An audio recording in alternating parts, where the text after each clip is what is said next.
In this video, I'm going to show you how to set up your own local large language model. So rather than having to go to a separate website like ChatGPT, you'll be able to have your own large language model. It'll be on your machine. You won't need to connect to the internet. The way that we're going to be doing that is using this program, Jan AI.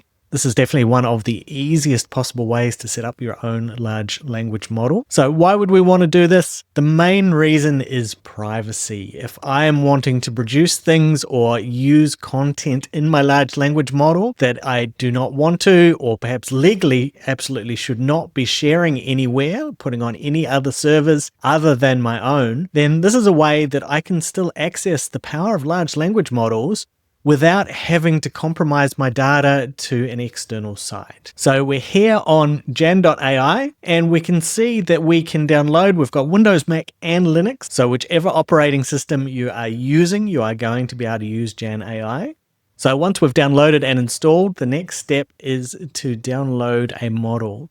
Jan has its own models. We can see here that the one by default that it is asking if we would like to download is Jan version 3. If we come across to the hub though, we'll see, and we can sort this by most downloaded.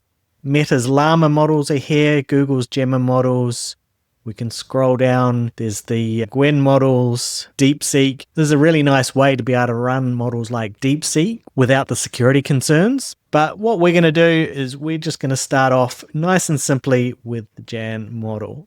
So we're going to click, that's going to download. It's 2.8 gigs, so it's going to take a little bit of time.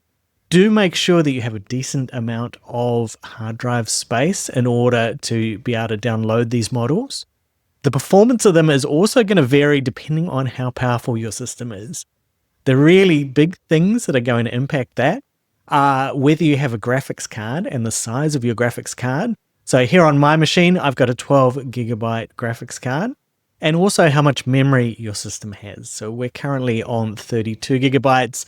Ideally, I'd like to take that up to 64, but unfortunately, RAM is very expensive at the moment. We have downloaded the model, and now you can see we've just got a chat window just like what we would on any other large language model, but this is just running locally. So we've downloaded our model, and then up on our chat interface, we can then select our model. We've just got the one to choose from.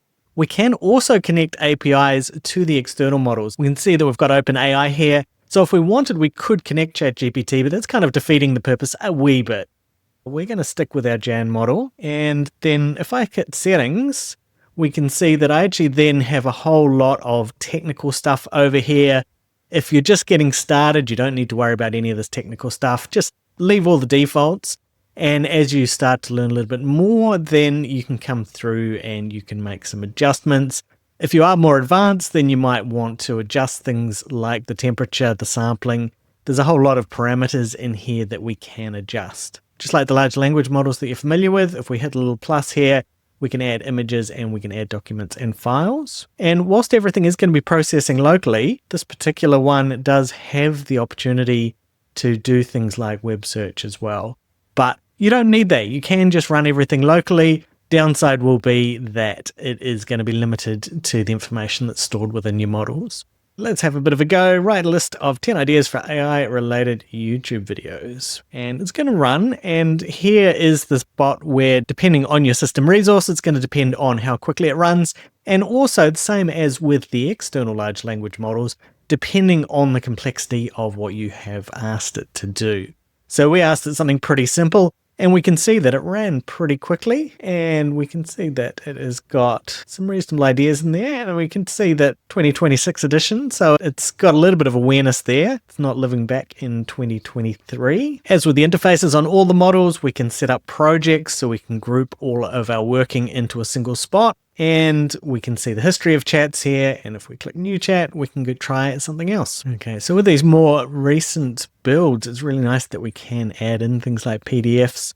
I find that quite often it is summarization of PDFs, asking questions, doing information retrieval. That is the kind of stuff that I'm doing. With that PDF, it was 16 pages. It was a graphically designed PDF, so it wasn't just 16 pages of straight text. And we can see that it was able to pull that in, and then it was able to give us a nice summary here. In this particular case, that PDF is Creative Commons, so happy to be able to share it on screen. But certainly there's instances where you might have files that you don't want to be able to share, and so here's a really nice way.